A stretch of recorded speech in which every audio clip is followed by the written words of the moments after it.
I read one day, I think it was Laser Focus World, about a company called Candela that is using lasers in the orange to treat port wine stains. Mm-hmm. I did lots of work on flash lamps before that, and I said, wait a minute, I think I can do a better job with a broadband light source where I have lots of control over wavelength, pulse duration, as well as a big advantage of being able to treat relatively large areas at a short period of time. This is the way I started Luminous.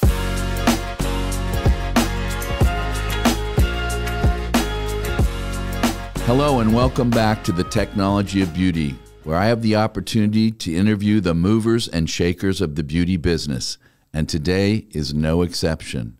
In fact, today I'm going to be interviewing truly a living legend in the aesthetic industry. Shimon Eckhouse has invented so many technologies. He's run companies, invented companies, and you're going to hear about the many contributions that he has personally made and the people's lives he's influenced. I've followed him for more than 25 years. He is a living legend, and today I want to thank him for joining us. He's in Haifa, Israel. Thank you very much, Shimon, for joining us on this program today. Thank you, Dr. Stevens. Real pleasure being with you. Now, Shimon, let's get started. If you are Shimon, then I am Grant, because we'll start with the fact that Shimon is actually a doctor also. He's a PhD, and we'll get to that. So first of all, Shimon, tell us a little bit about yourself. Where did you grow up, and where did you go to school? So actually, I grew up in Israel. My parents brought me to Israel when I was 4.5 years old. They were Holocaust survivors out of Europe. I grew up in a small place in Israel and then went to school in the Technion, which is one of the well-regarded schools of technology in Israel. And this is where I grew up, and I live now in actually Haifa, Israel, which is in the north part of the country. Yes, beautiful part. I've been there.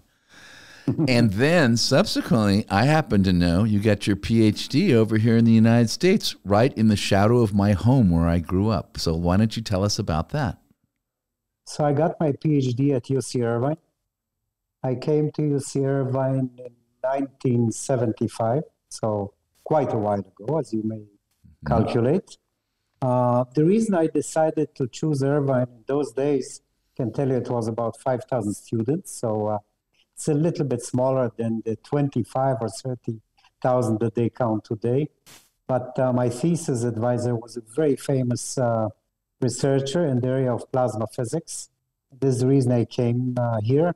I spent about 3 years doing my PhD and then returned to Israel. And actually, I came back to the US once more in 86 for 4 years, working for a company in San Diego called Maxwell Technologies. Okay, so you were 3 years at the University of California in Irvine, and then you went back to Israel and came back to San Diego. And I don't know about that company. Tell us a little bit about what you did there. Maxwell Technologies, sorry for interrupting you. Maxwell Technologies actually specialized in the area of doing what's called pulse power technology, which is how you take energy, condense it into a short time to make high power pulses. And I've done lots of work in this space during my years in Israel, of course at Maxwell as well. And this is the reason I came there, because it was a highly regarded company. Being an Israeli citizen, I had to really limit myself to what's called civilian projects. So I've done lots of things in areas such as well logging, food processing, things like that, using high energies. Well, that's a long way from aesthetics. Now take us to the start of Luminous. So actually in the early 90s or 1990, I decided to go back to Israel with my family. And I also made another decision, which was to become an entrepreneur. And this is typically a relatively late age to become an entrepreneur. I was 45 years old at that point in time. And I read one day, I think it was Laser Focus World, about a company called Candela that is using lasers in the orange to treat port wine stains. Mm-hmm. I did lots of work on flash lamps before that, and I said, wait a minute, I think I can do a better job with a broadband light source where I have lots of control over wavelength, pulse duration, as well as a big advantage of being able to treat relatively large areas at a short period of time. This is the way I started Luminous. Mm-hmm. And so you mentioned broadband light. Tell me how you started developing intense pulse light. And was it that time that you started developing the intense pulse light? Yes, I wrote my first patent in 1991. Okay. This is like the very first patent on IPL. Looks quite similar to what I think millions of IPL devices around the world look alike. It's a flash lamp with a cooling a system around it with a reflector that points the light to the skin of the patient. That was basically the idea.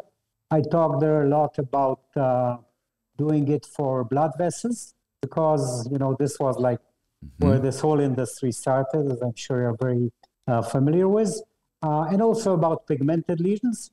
I wrote the patent. I looked for an investment for about 1 year, and I ended up getting $500,000 and giving away 50% of the company. You're kidding.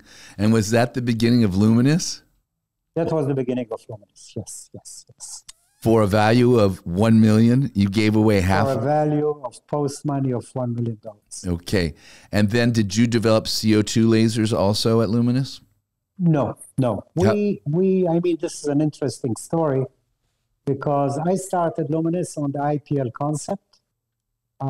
We brought our first product to the market called Photoderm in 1994. We started selling in Europe. In 1995, we got our first FDA clearance, started selling in the US.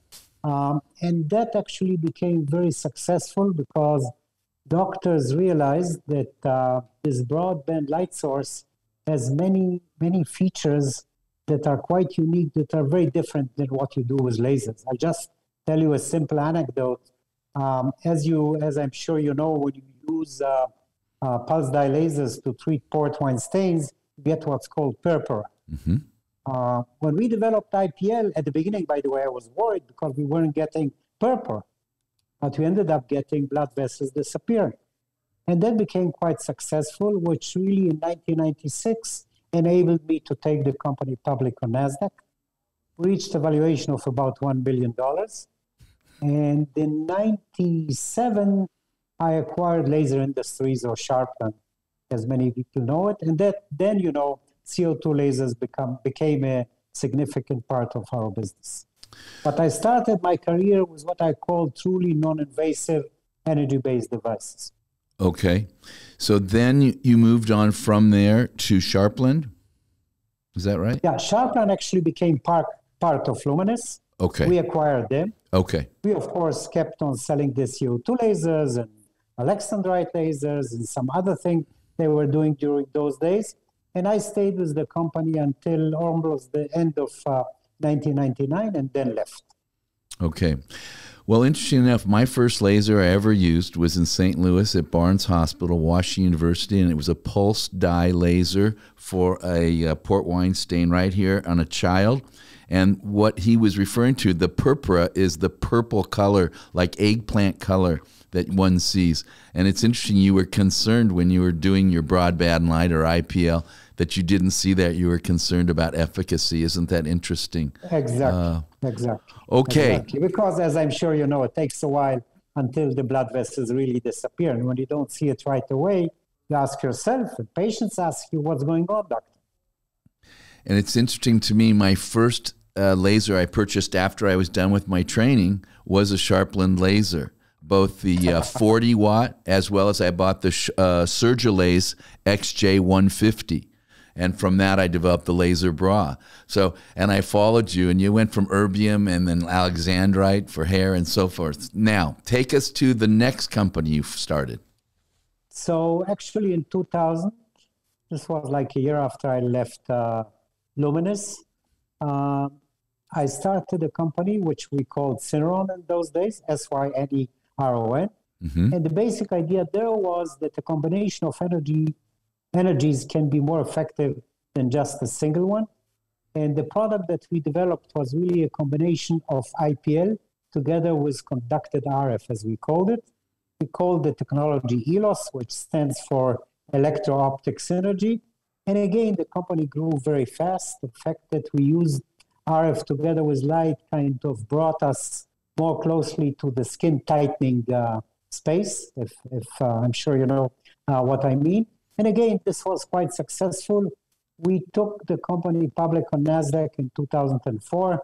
A year later, we reached a valuation of about $1 billion, a little over that. And we kept on growing. In 2010, we acquired Candela. And out of that came Syneron Candela. Yes, go ahead. Which was closing really a big circle because, you know, as I just told you, the first time I thought about aesthetic medicine was when I read about port wine stains and pulse dye lasers. And then we ended up buying Candela, which was emotionally a very interesting, I would call it exercise for myself. Okay. Now, how long did you stay with that combination, the Syneron combined with Candela? So I remember Syneron Candela. And then when did you exit Syneron Candela? So in 2017, Apex Partners, which is one of the well-known private equity funds, came to us and proposed to take the company private. And we sold the company, which was, you know, a nice thing. I've been with it for altogether over 15 years, and I thought that's long enough. Okay. So that brings us to, does that bring us to SoftWave or not? It does, yes. Actually, SoftWave is something that I started as part of an incubator that I own that has actually in it about 15 companies that we started over the last 6 years. And SoftWave was one of the early ones that we started when a guy came to me with an idea of using a beam of ultrasound to treat what is called hypertension or high blood pressure by doing what's called renal denervation. I will not go into all the details of how you do it, but it's a really interesting endovascular device, as it is called, you know, in the area of cardiology. And I said to him, listen, what you do is very interesting, but I think we can do something much, much better with it in the area of skin type. This is the way we started SoftWave. Okay. And so SoftWave was born then out of your incubator, is that correct? Yes, yes. And you're using ultrasound energy, correct? What we are using is actually a beam of ultrasound that propagates into the skin. This is done by using a special design of the transducers. And what we also do, which is really unique and we believe has lots of potential in it, is we cool each of the transducers that is attached or that is coupled to the skin, so it protects the upper layer of the skin. So in a way, by controlling the frequency, the power, the design of the transducer, and the cooling that the same transducer provides, we get a situation where we can cause a nicely controlled injury inside the dermis, but you don't see anything on the outside part of the skin. You don't do any damage to the epidermis. Okay. It's somewhat analogous then to radiation therapy in the way we're delivering radiation therapy to the tumor and sparing the skin. And initially we weren't sparing the skin. You are absolutely right. So this thermal cooling, if you will, of the external epidermis, the outside of the skin, is a protectant to the ultrasound thermal energy that in the dermis. Exactly. Now, for the guests that aren't well versed in this idea of skin tightening with energy base, why don't you walk us through the way you see the energy and where it's being delivered? We said the dermis, and how does that lead to skin tightening? How do we get from energy in the dermis to skin tightening? So actually, and I will mention this because you have been involved in it, you have seen it over the years. We started, when I say we, I mean doctors that do it, started doing skin tightening with CO2 lasers. And I don't think we even knew exactly what we were doing, but we knew that it is generating good results.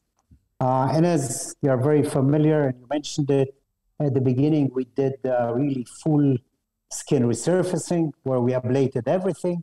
We left a layer of the dermis heated to a high enough temperature that it will induce growth of new collagen and elastin, which in those days was a little bit controversial, speculative, whatever you want to call it.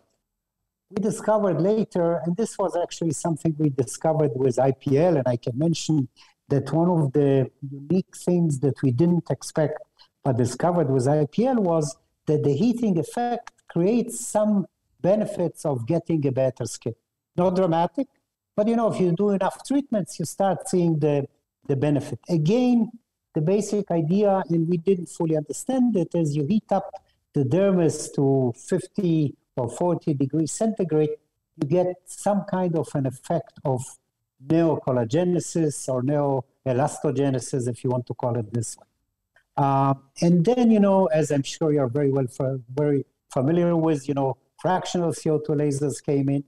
Actually, in 2010, in addition to acquisition of Candela, we also acquired a very small company in the Bay Area called, with a product that we called Profound, that was using needles that go into the dermis, and once they are in the dermis, you flow RF current through them.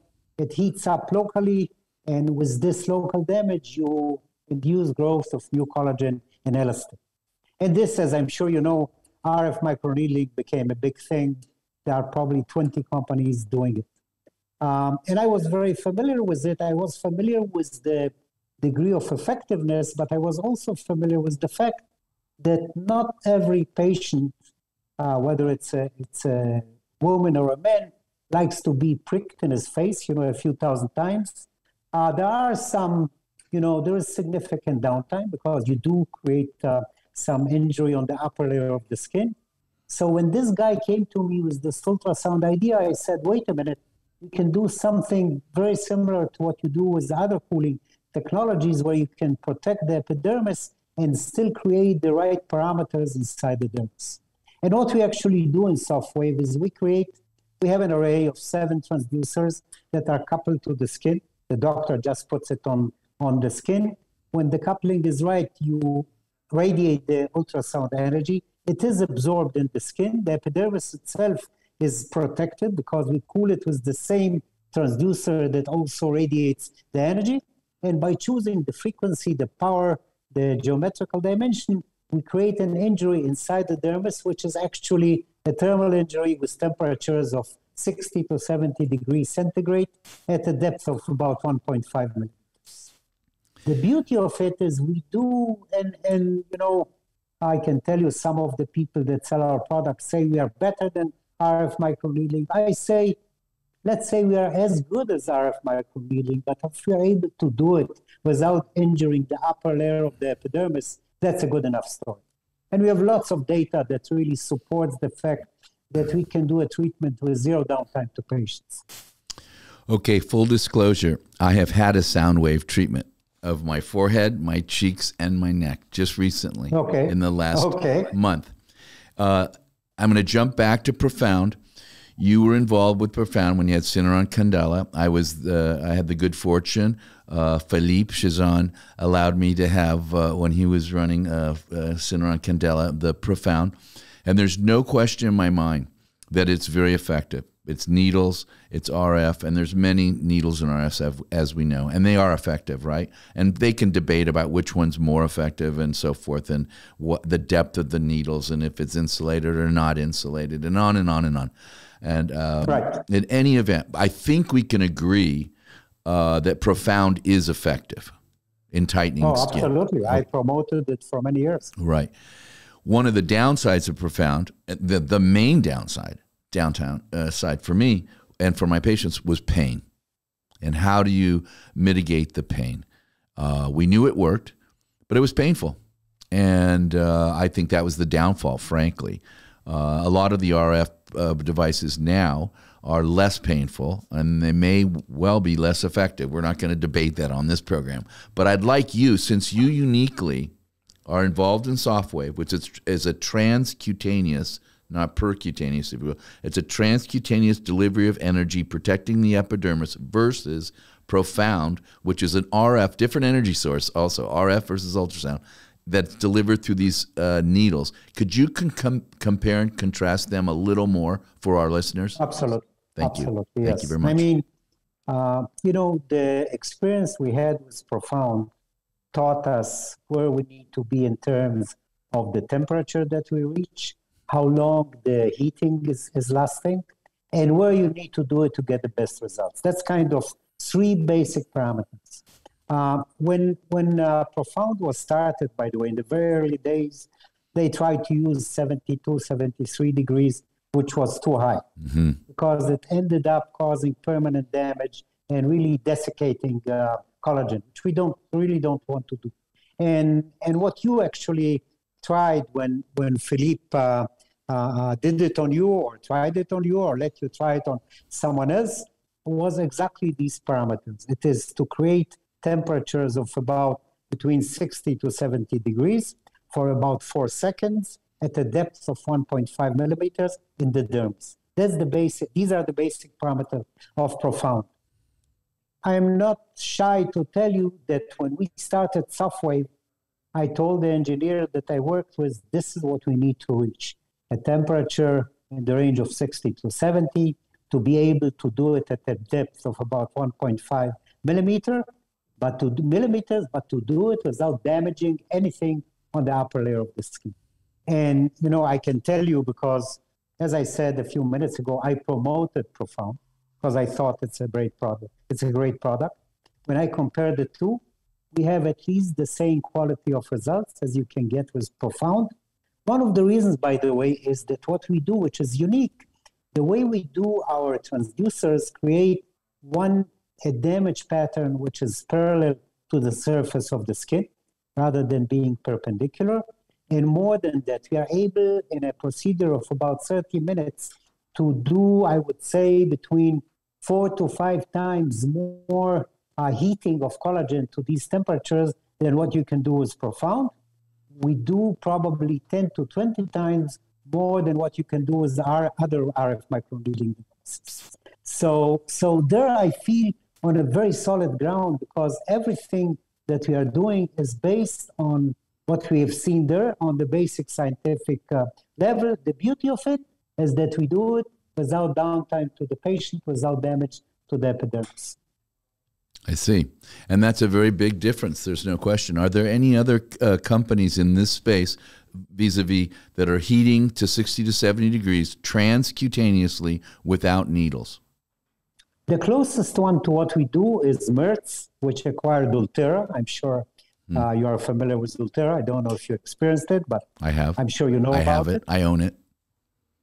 So actually what we do in a way is similar from the point of view of the form of energy, but very different from the point of view of how we make sure the energy is doing it at the right place without damaging the upper layer of the epidermis. Now, the challenge with HIFU, which is what Ultera is using, or Merz now is using, is that HIFU is very nice if you try to get deep into tissue, and then you can do like a cone that has a small angle of convergence. If you try to do the same thing when you are very close to the surface of the skin, you need to have a very flat angle of convergence. And that makes it a little bit more difficult. The end result of this is, yes, you can get the right parameter range. You cannot do the same volumes that we do. We do much more volume in terms of how much of the dermis itself we heat up. And there is more pain associated because there is still lots of ultrasound power that the upper layer of the skin feels. And if you use Ultera, I'm sure I don't know how long you followed them, but they started out with more aggressive parameters. They went down because it was too aggressive from the point of view of pain. But this one is closest to ours. And I think it is a very good technology. I mean, and I'll be even more explicit on that. I give them lots of credit for coming up with the idea that ultrasound can be a very good technology of creating heat inside the skin. The big difference is the way we do it is different than what they do. Mm-hmm. And yours is delivered at 1.5 millimeters, correct? That's correct. Correct. And that's where your focal point is, or that's where your delivery is. Exactly. And they it's have not really a focus, but yes, this is where the energy is. Yes. That's what I meant. I know it's not actually focused. No, I know you did. Interesting. So theirs is HIFU, and yours is, it's not high energy focus? It's actually a beam of ultrasound. I see. What we create, I hope we'll bring you one day to Israel and we'll show you. It's a very nice parallel beam that doesn't diverge. And really it goes all the way to the depth we want. The frequency is chosen so it doesn't go too deep, because we don't want to hit nerves, we don't want to hit blood vessels, we don't want to hit bones, which you can do if you are too deep. Mm-hmm. And then by the cooling, we make sure there's nothing happening on the upper layer of the epidermis. That's very interesting. So it's a much broader application of the energy, isn't it? Correct. But I think I heard we do a full face and neck, a full face in 30 minutes, full face and neck in about 45 minutes. Yes, I can attest to that. But I think I heard in that last answer, I'll have to go back and watch this, but I think I heard an invitation to Israel. You absolutely heard it right, and we'll be more than delighted to have you. I'm going to hold you to that. Not on business, just on pleasure. Fantastic. We will go through the countryside. I love Israel. It's one of the most beautiful places I've ever been. Right. Okay.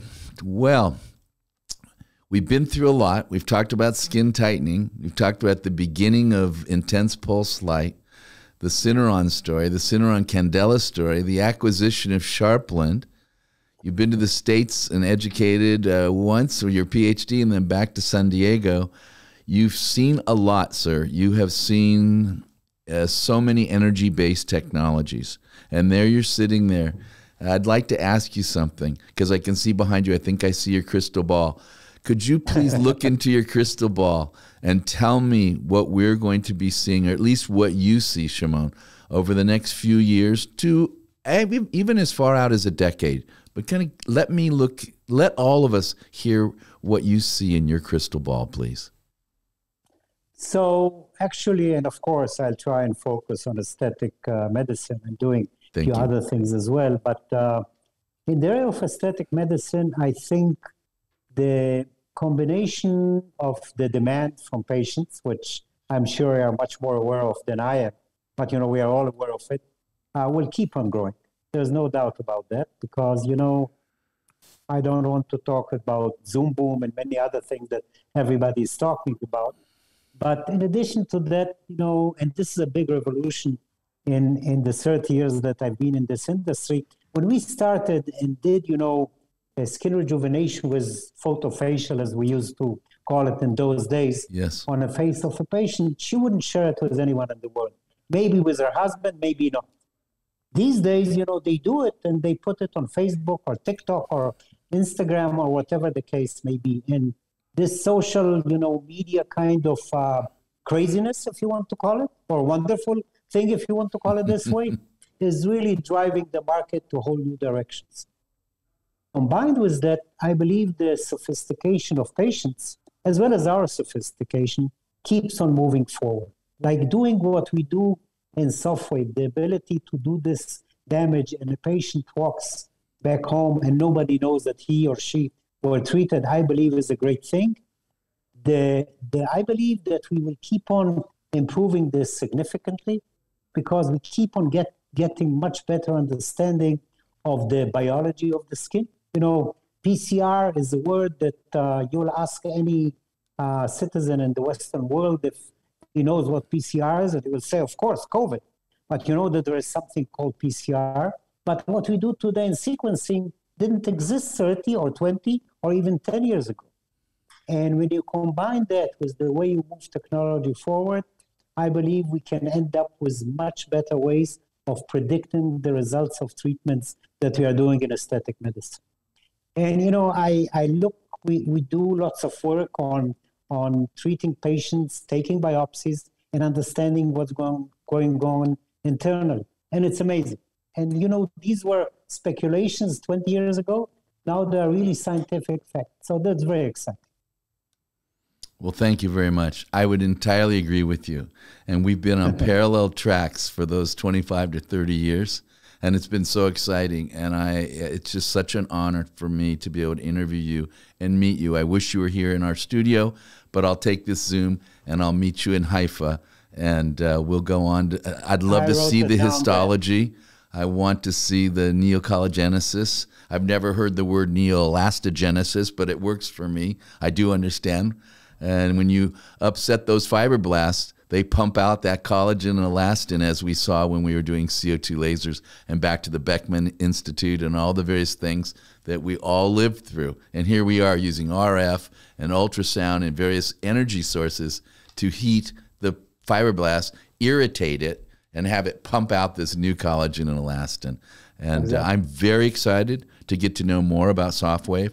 I think it's a very exciting area, and I look forward to learning more and seeing how it works on my face. As I mentioned, I've been treated. Of course. We'll make sure. Absolutely. I mean, you look great, but we'll still do something. Well, thank you very much. You're very welcome, Shimon, and I look forward to seeing you. And I'd like to thank all of you for joining us again on this exciting episode of The Technology of Beauty, where we've had the opportunity to get to know Shimon Eckhouse, clearly a pioneer in the field of energy-based improvement in aesthetics, still going strong. I can't wait to see what his next invention is. Thank you all very much for joining us, and thank you once again, Shimon. Be good. Thank you. All the best. Have a good day. Thank you, sir. You too.